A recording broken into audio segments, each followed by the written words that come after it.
Hi, my name is Becky. Welcome to the beauty of symmetry in Chinese calligraphy. In lesson 1, we already know that in Chinese calligraphy, we write both of the ancient Chinese characters and the current Chinese characters, including the broad version of traditional characters. Then at the end, I left you a question. What is the easiest style of writing in Chinese calligraphy? My answer is Xiao Zhuan. Xiao Zhuan is a type of Zhuan Shu, is a type of writing in the ancient Chinese characters. If you ever took my Chinese calligraphy for beginners, you will know what is Xiao Zhuan. If you didn't take it, no worry. I will give you a brief introduction. The Xiao Zhuan is the official character in Qing dynasty. It was between the year 221 BC to 207 BC, which was the dynasty that the Great Wall was built. So now you know it. And the first emperor in China also from that dynasty.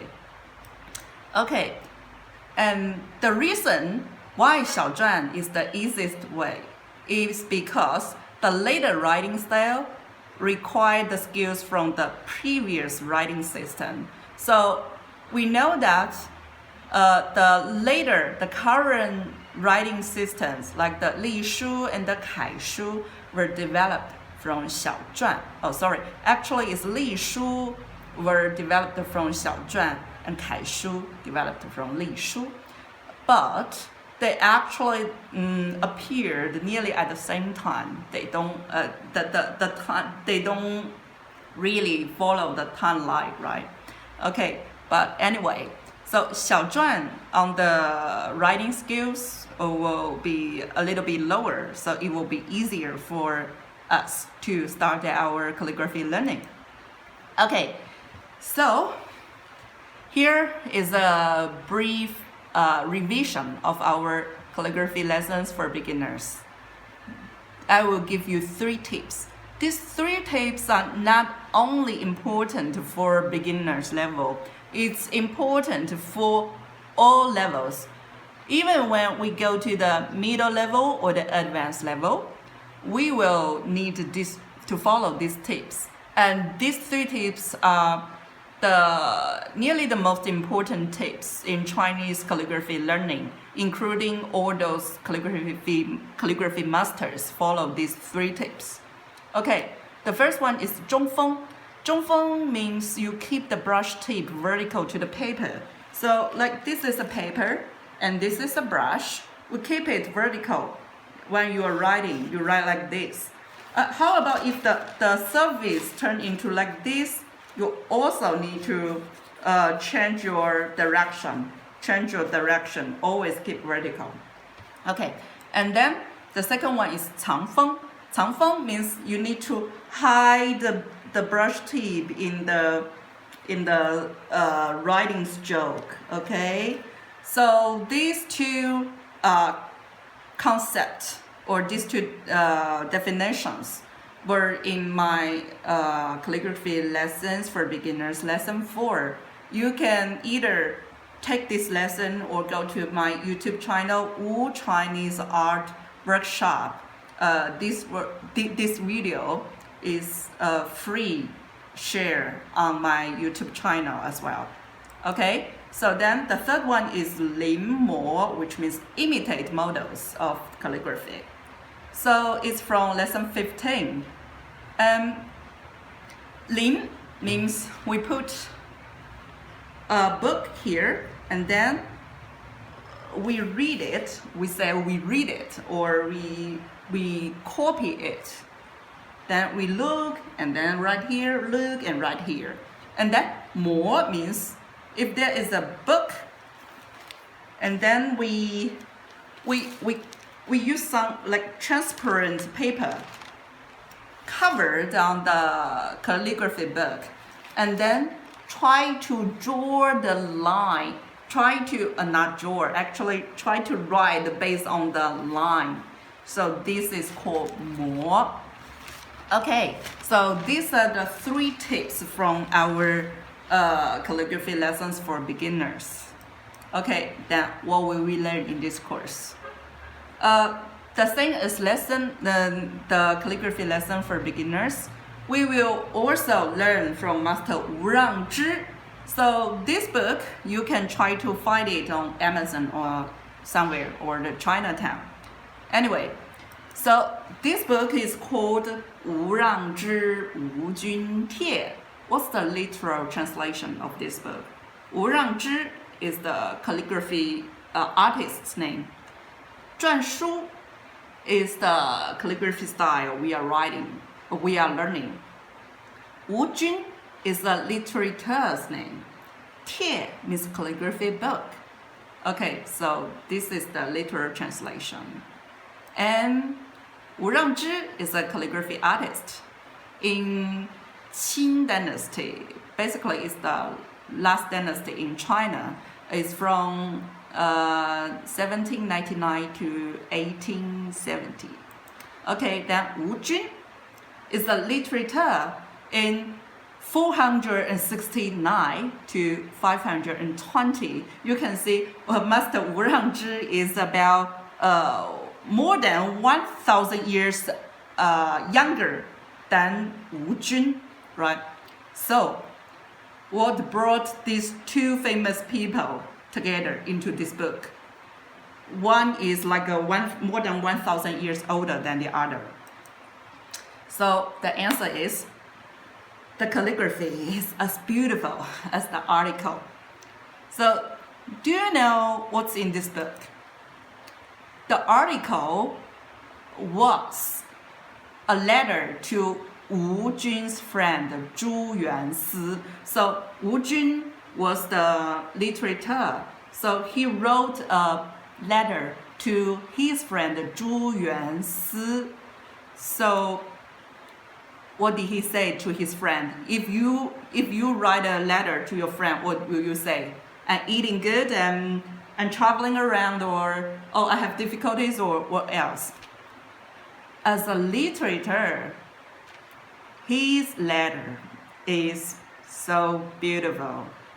You will feel you are traveling with him. This is actually a traveling note, but in a poetry way. Okay, now here I share the first a few sentences from this book. The first one, by the way, in the ancient Chinese articles, we read from the upper side to the bottom, and from right to the left, which is opposite from the modern reading system, right? Okay, the modern system is the same as English, like this, from left to right, from upper side to the bottom.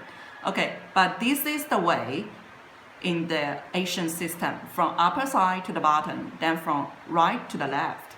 So it says, 风烟俱静.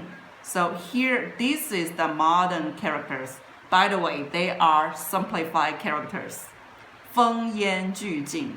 And these are the pinyin, which means the Chinese pronunciation system.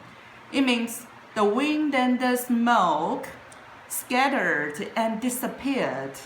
And then the second 4 characters, 天山共色, which means the sky and the mountains turn into the same color. And then the third one, 从流飘荡, which means I was drifting on the river. Okay, now the 4th sentence, 任意东西, which means just let it go, sometimes to the left and sometimes to the right. Do you like this article? It's really amazing, very beautiful, right? Fortunately, I live in such a town.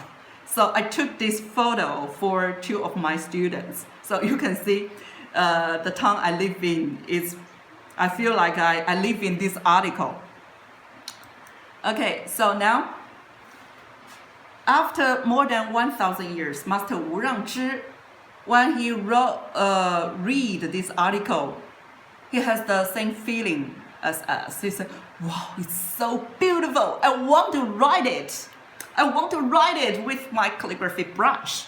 Then he write it and express his emotion, and he really like it. So let's see what's the 4 characteristics of Wu Rangzhi Xiao style of calligraphy. So in Xiao calligraphy, different calligraphers may have their own style, but Master Wu Rangzhi, this is his style, and I think this style perfectly fit this article. So the first characteristics is symmetry. Symmetry is the characteristics in Xiao style, not only in Wu Rangzhi style, and also in Chinese writing system, and also in Chinese civilization, including architecture and everything, nearly everything. If you come to China, you will know. Okay, a second is average space. You can see here is nearly the same as here, and average space, average space, average space, right? Average space is also the characteristics of Xiao calligraphy. And then thick lines. Thick lines is the characteristics of Master Wu Rangzhi style. It's not this calligrapher style is not all Xiao characters with the thick lines. And the fourth one is drifting long lines. What is drifting?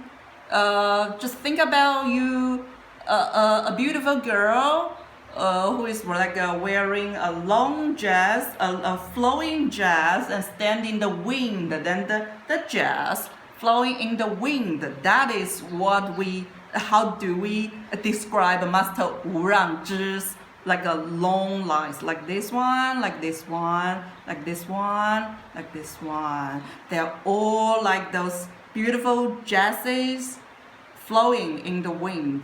That is the feeling of his long lines.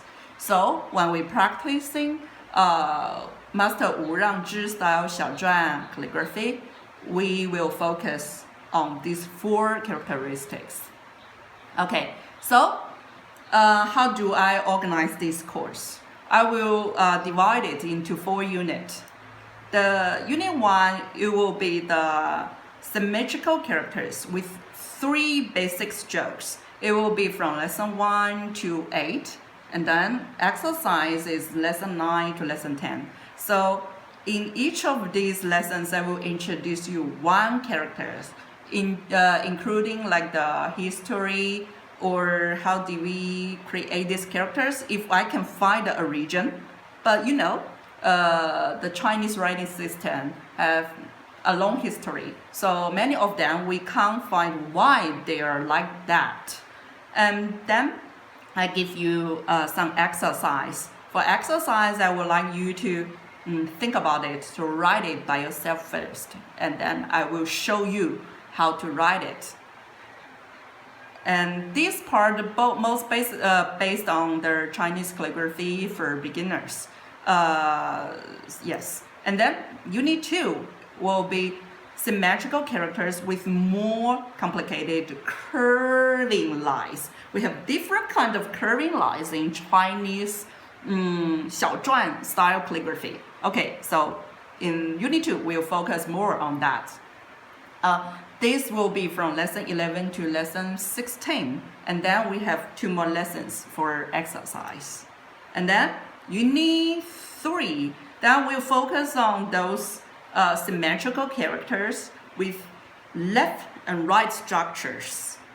Left and right structures is very important in Chinese characters. Though some of our characters were combined with like upper side and down side, but roughly speaking, I think left side and right side take a more important part a more important role in our writing system. Okay, so this part will be from lesson 19 to lesson 24, and then we have 2 more exercise lessons. And then lesson 4 will be the last unit. It will be a challenge. In this, what is a challenge? A challenge means I will give you more characters in each lesson, and each of the characters will be more complicated. I want to challenge you. I know some of you guys like challenge. If you don't like challenge, you can give up this. It's not a problem. Okay, so this will be 3 lessons, 3 characters in each lesson. So it will be 9 characters in this unit. Okay, so now let's really start our first character. This one. See you in next lesson.